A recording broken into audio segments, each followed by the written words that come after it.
A gente já está em 2026 há alguns dias, mas eu ainda estava com os pensamentos lá em 2025, porque eu estava fechando a minha lista com as melhores leituras de ficção que eu trago para vocês neste vídeo.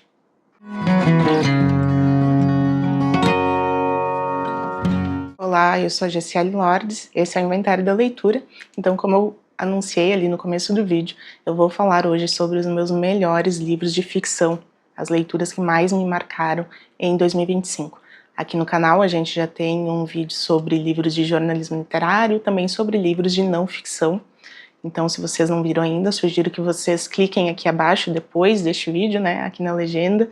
E, sem mais delongas, então, vou começar esta minha lista. Antes de apresentar o top 10, porque eu separei 10 livros, eu vou comentar algumas menções, algumas honrosas, outras nem tanto, mas alguns livros que não entraram na lista oficial e eu acho legal comentar aqui por motivos que eu vou falar para vocês aqui neste momento do vídeo.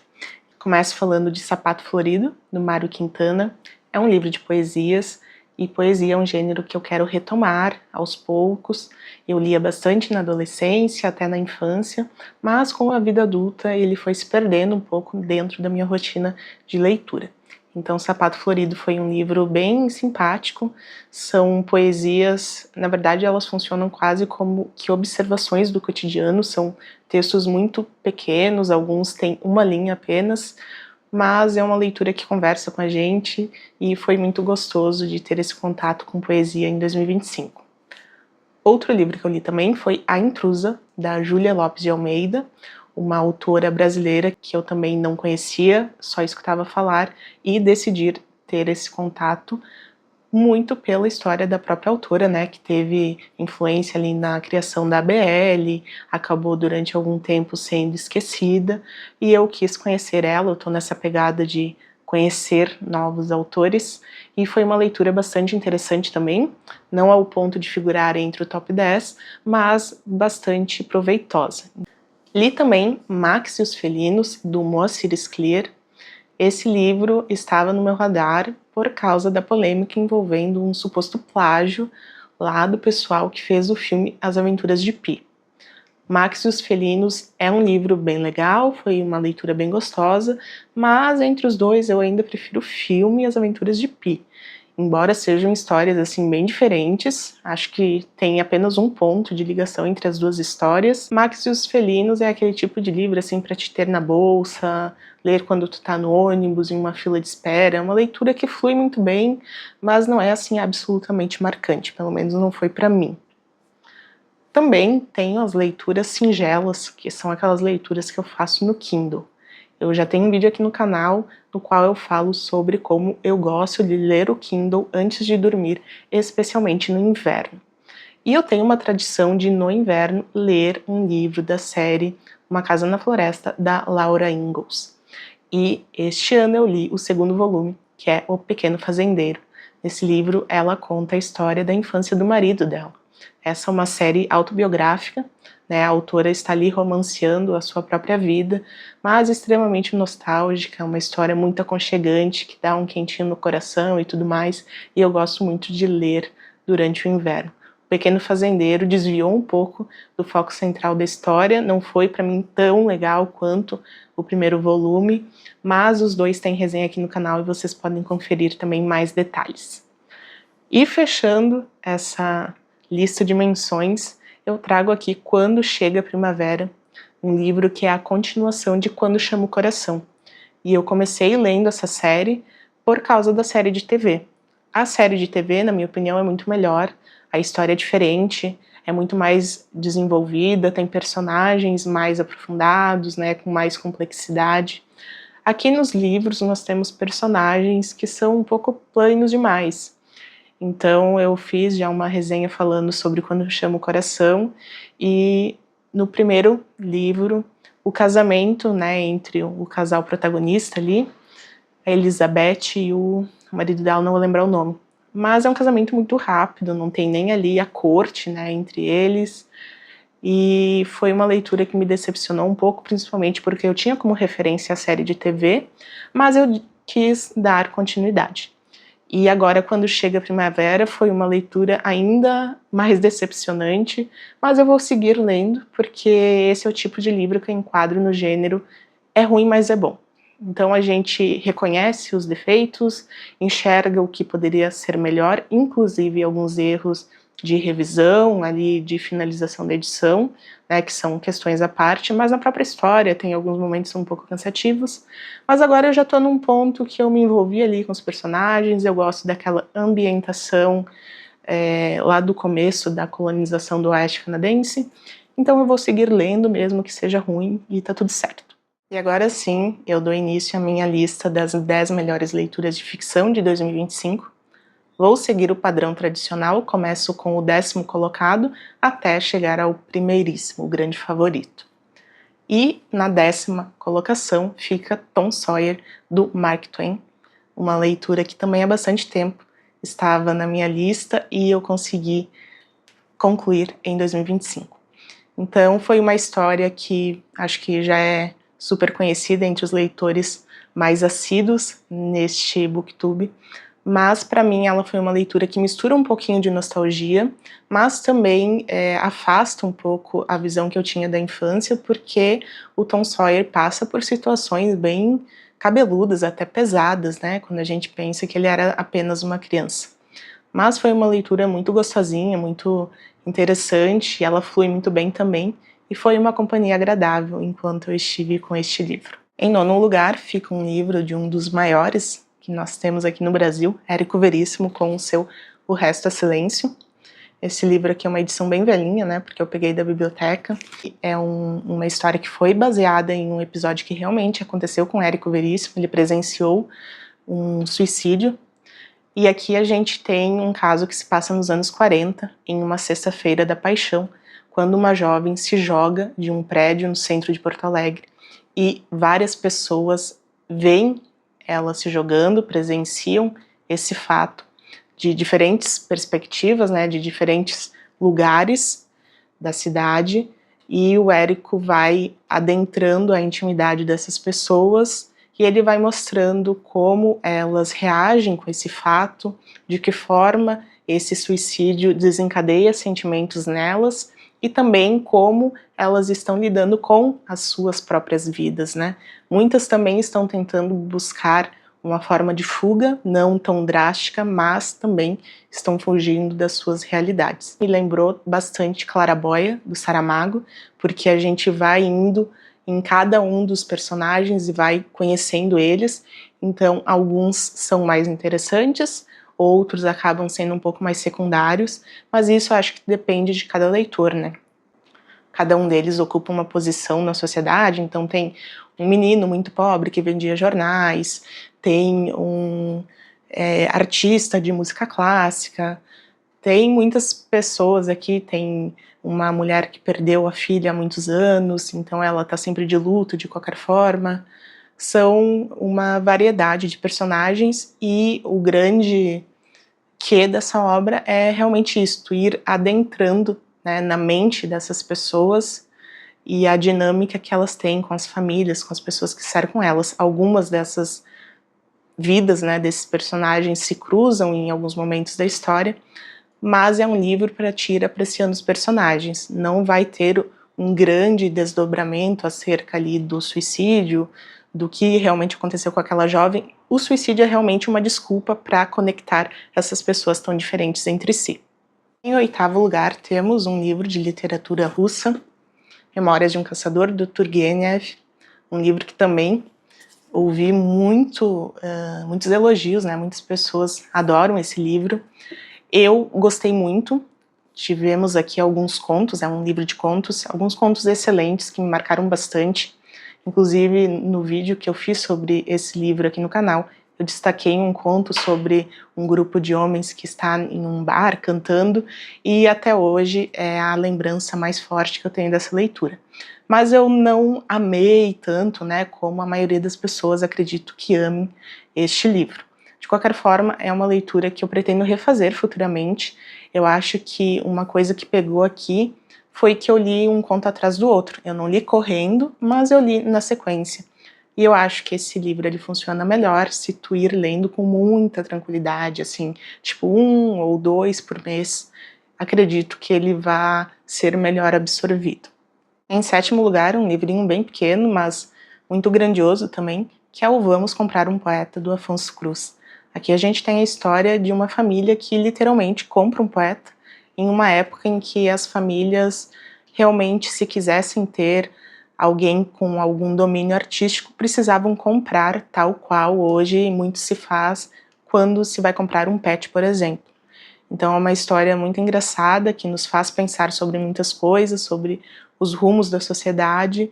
Eu falei um pouquinho mais sobre esse livro em um vídeo aqui do canal, do projeto Meditações com Aurélio, um projeto no qual eu falo sobre as palavras que eu aprendo durante as minhas leituras. Então, se você quiser conferir também este projeto, fica o link aqui abaixo e te convido a participar. A próxima é Pigmalion, uma peça do Bernard Shaw. Eu li recentemente, foi a minha última leitura concluída em 2025 e gostei muito. Essa história de uma vendedora de flores que era muito pobre, falava tudo errado, e ela passa por uma espécie de experimento. Temos 2 grandes magnatas da sociedade londrina que são especializados em comunicação, em fonética, e eles fazem uma aposta de que eles poderiam transformar essa pessoa muito pobre, que falava tudo errado, em alguém com características de uma duquesa, ou seja, que falasse o inglês muito corretamente e que soubesse conviver em sociedade, isso no período de 6 meses. Essa história, inclusive, foi adaptada pelo nosso grande ícone da televisão, que é o Chapolin Colorado, né? No programa Chapolin Colorado, na verdade, a gente tem um episódio da Vendedora de Flores. E é exatamente aquela história, na verdade não exatamente, né, porque ela é uma adaptação bem resumida, mas a peça ela tem esse mesmo núcleo assim principal. E é uma história muito interessante. Eu não sou uma grande leitora de peças teatrais, mas essa realmente me cativou bastante, porque a Elisa, que é assim, vendedora de flores, ela me envolveu desde o primeiro momento. E é uma peça que ela é muito cômica em muitos momentos, né, quase toda ela, quando tu dá aquela primeira lida. Mas quando tu começa realmente a refletir sobre o que está acontecendo ali com ela, a gente vê que é realmente algo bastante dramático. E não é só uma suspeita, porque no fim dessa peça, o diálogo, o grande embate entre a Elisa e esse professor de fonética é realmente uma carga dramática bem forte. Eu imagino que assistir a peça seja algo bem interessante, porque só de ler eu já fiquei com os olhos úmidos, né? Porque realmente o que acontece com ela é algo bem triste. Ela ascende socialmente de uma forma muito rápida. Na verdade, não que ela ascende, né? Ela está pronta para ascender, mas ela não tem os meios para isso, a não ser o fato de ela falar corretamente, né? Saber se portar. Mas ela não tem uma boa origem familiar, ela não tem sobrenome, ela não tem dinheiro no banco, ela não tem um esposo rico, e ela fala ali, muitas das falas dela são críticas também à sociedade da época. Como, por exemplo, quando ela diz que quando ela era vendedora de flores, ela era dona da própria vida, porque ela ganhava o seu sustento e ela era livre. Mas quando ela se torna uma mulher moldada de acordo com a sociedade da época, a única saída para ela é fazer um bom casamento, porque uma dama não tinha outra saída que não essa. Esse livro ele me lembrou outras leituras também. Uma das leituras que primeiro me veio à cabeça enquanto eu li essa peça foi Frankenstein. Embora eu não tenha lido ainda Frankenstein, eu sei a base ali da história, né? E muitas vezes eu fiquei pensando sobre isso, né? Sobre a ética de pesquisadores e, enfim, quem tem mais conhecimento sobre os seus pesquisados. Outra leitura que eu pensei bastante quando eu lia este livro aqui foi O Morro dos Ventos Uivantes, porque a relação entre a Elisa e o professor é extremamente perturbada. Eles têm um vínculo ali até um pouco estranho de definir, não é romântico, mas é extremamente dependente, é uma coisa bem estranha. E outra leitura que eu não pude deixar de pensar enquanto eu lia isso foi Flores para Algernon. Porque a Elisa, quando era uma vendedora de flores, muito humilde, que tinha aquela inocência que acompanha a ignorância, ela também foi alvo das piores chacotas, de humilhações terríveis. Então, gostei muito dessa peça também por isso, né? Para mim, ela conversou com várias outras obras também. Então é uma leitura que eu recomendo porque ela é curtinha, é intensa e é muito gostosa. Em quinto lugar, um brasileiro, Reinações de Narizinho, do Monteiro Lobato. Eu nunca tinha lido nada do Sítio do Pica-Pau Amarelo, embora eu tenha crescido assistindo, né, a adaptação da Globo, mas que leitura bem gostosa, muito nostálgica, é aquele tipo de leitura que a gente faz para agradar a criança interior, mas que também acaba sendo um afago no adulto que somos, porque é uma leitura que vai mostrar ali uma história inteligente, né? Não é um retrato da infância que subestima as crianças, principalmente porque a gente tem a figura da Emília, né? A Emília é uma personagem que para mim ela despertou amor e ódio. Bom, talvez ódio seja uma palavra muito forte, né? Mas muitas vezes eu fiquei com vontade de dar umas palmadas nela. Foi uma leitura bastante envolvente, eu gostei bastante, fui degustando aos poucos. Os personagens ali, todos eles são muito cativantes. Sabugo de Milho, um queridão também, pouco compreendido entre os seus, mas que merece o nosso prestígio por meio dessa leitura. E no quarto lugar, Um Farol no Pampa, da Letícia Wierchowski. Uma autora gaúcha, esse livro é a continuação de A Casa das Sete Mulheres, o segundo volume, e as obras dessa autora para mim sempre são aquele tipo de leitura bem certinho para te ler num dia de chuva, um dia assim cinza, que tu tá mais recolhido dentro de casa, mais no teu cantinho, porque ela te conduz a uma viagem no tempo, em um momento de muitas aflições, agitações políticas, mas também dentro de cada um dos seus personagens.